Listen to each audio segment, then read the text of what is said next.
Here comes the sun, doo doo doo doo. Here comes the sun, doo doo doo doo. It's all right, doo doo doo doo doo doo doo. I'm here to hopefully bring about some sunshine to somebody, and I was asked to make a video in regards to how to deal with parental alienation when it comes to not having your grandchildren in your life after your son or daughter has estranged from you and has taken your grandchildren. And I call it pre and post estrangement. There are going to be people that you have had relationships with, whether it's family or friends, etc., long-term people who are familiar with the estrangement. And then there are people you're going to meet along the way, post estrangement, that you don't know, that you may just end up becoming friends with.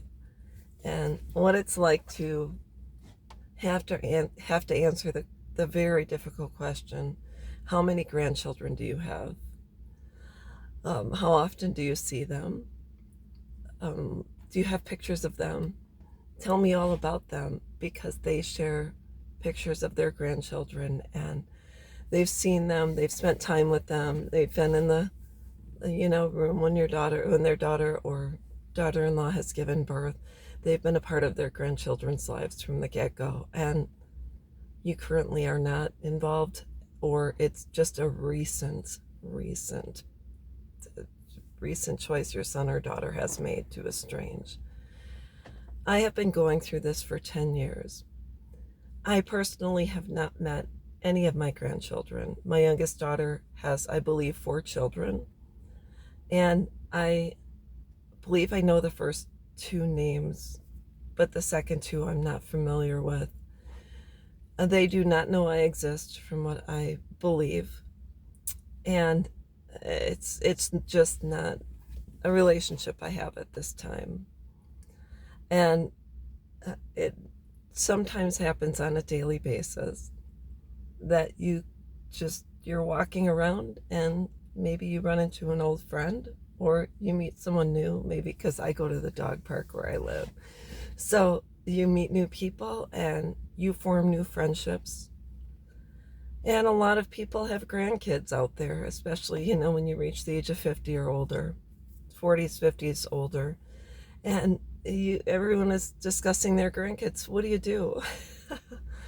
Well, it all depends on how new the estrangement is how much you divulge, or it also depends on people you run into. Maybe it's a cousin you haven't seen for a long time that had met your children at one time. And of course, the first thing you say is, how are your kids? How are your grandkids? What's going on? What do you say when you do not have a relationship with your grandchildren and it has not been a choice of your own? It's almost like having an open wound. First time you get cut, it's a gaping wound, and you're trying to heal from it.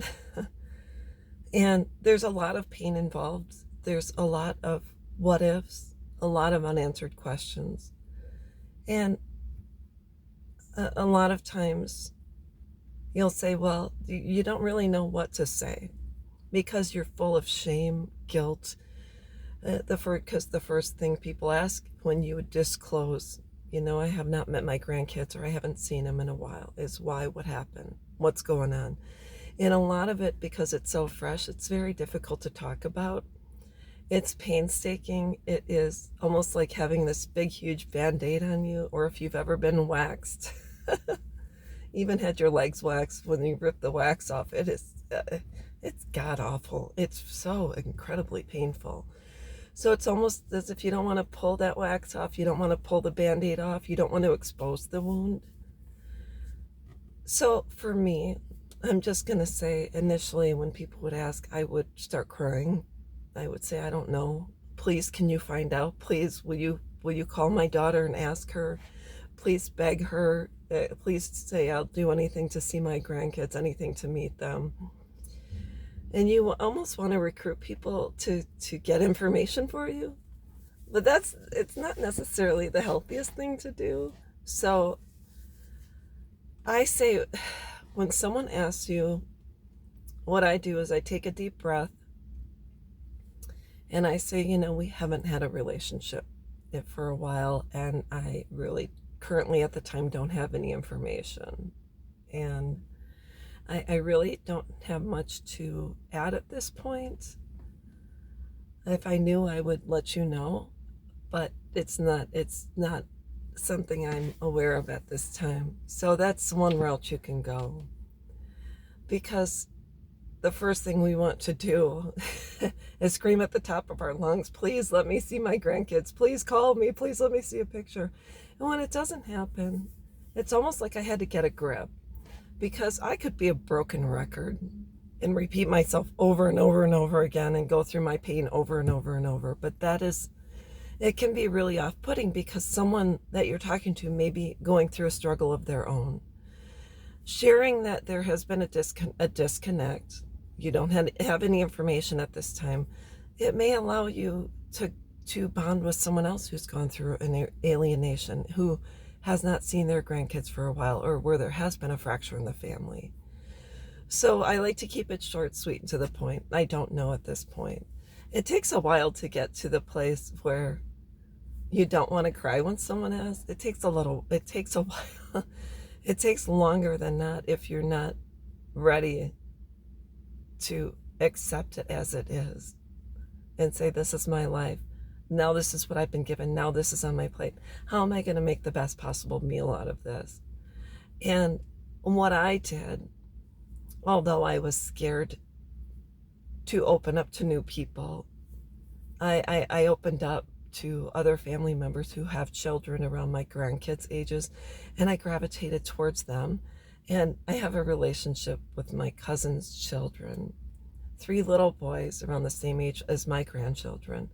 And I spend time with them. When we get together, we have a blast. So I really had to accept my situation the way it was. It's, when people know your children, and, we're raised with your children, or we're aware that you're a mom and you this and that. There's the pre-estrangement and the post-estrangement. So the people, that that knew your children, you say, at this time we haven't spoken in a while, and someday maybe we'll get back together. But as of this time, it's not happening. And if they say why, say, I'm not really sure, but, let's talk about something else. Tell me about you. And then there's a post-estrangement where you'll talk to people that never knew you had kids. These are people you're a blank slate with. And it depends. I have to kind of gauge how people are and how safe they are, is how much I share with them. There's some times when people say, oh, I have 2 daughters. How many do you have? And I say, well, I have 2 adult daughters, and they're out there in the world. And I don't divulge much. I don't go past that. I just make it short, sweet, and to the point. And then I kind of turn the conversation to them, or I talk about something else. I talk about things that are a part of my life, things I'm interested in, and my hobbies, my goals, I talk about my chickens, the puppies we have. I talk about going to the gym or yoga or my favorite shows. I kind of redirect the topic of conversation to what is in my life today, to what I can actually put my finger on. Talk about my husband. I talk about the things I do. I kind of keep the conversation not as personal, not as deep. And then as I get to know people, then I might divulge a little bit more, but I really can't divulge much. I can't divulge much about what does not exist in my life. So if the best thing I can do is write down things. If you don't know, if there's things that you're not sure what you should be talking about because you're at a loss, I want you to take the time to write down the things in your life that make you smile. And most important, it's about getting a life outside of your children, getting a life, the things that you really like to do when you were a kid that you haven't done for a while. If you haven't been to the beach in a while, go bring a bucket and build a sandcastle. Bury yourself in the sand. go on a nature walk and find beauty in this world, because I'm a photographer. Oh goodness, I rescued a dragonfly from a spider web the other day and held him and took beautiful pictures of him with the macro setting on my cell phone. There's so many things out there that we're missing when we're stuck in the grief and stuck in the loss.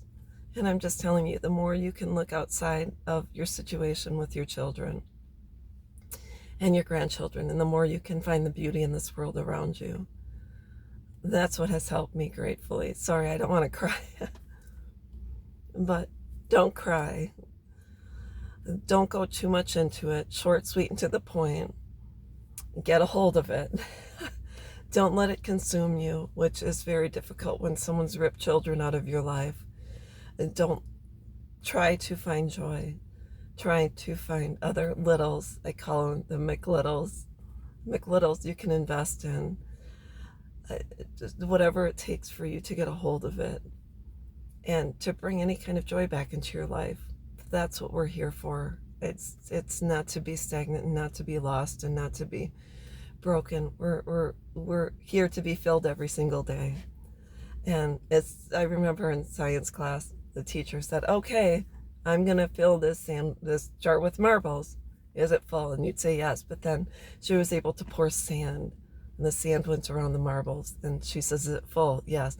But then she was able to pour water in, and there's so many things we can fill our jars up with, because just because we've had children and we've had grandchildren doesn't mean we can't fill our lives with other things. So that's all I wanted to talk about. I hope this video helps someone. I know we're all in pain, but it was up to me to make the decision to grab a hold of it, keep everything short, sweet, and to the point, not inundate people with my pain day after day after day, because everyone has their own pain. And it was about grabbing a hold of myself and picking myself up and starting to find joy in this world. So I hope this video helps someone. I'm sorry it's a little bit longer than I intended it for it to be, but please find some joy and find a reason to live. And I know it's not easy when it first happens, but please take care of yourself. Please start to heal your wounds, and please get up and find joy. I hope this helps. I'll be back. If anyone wants me to talk about anything else, I'd be happy to. Have a great day. Bye-bye.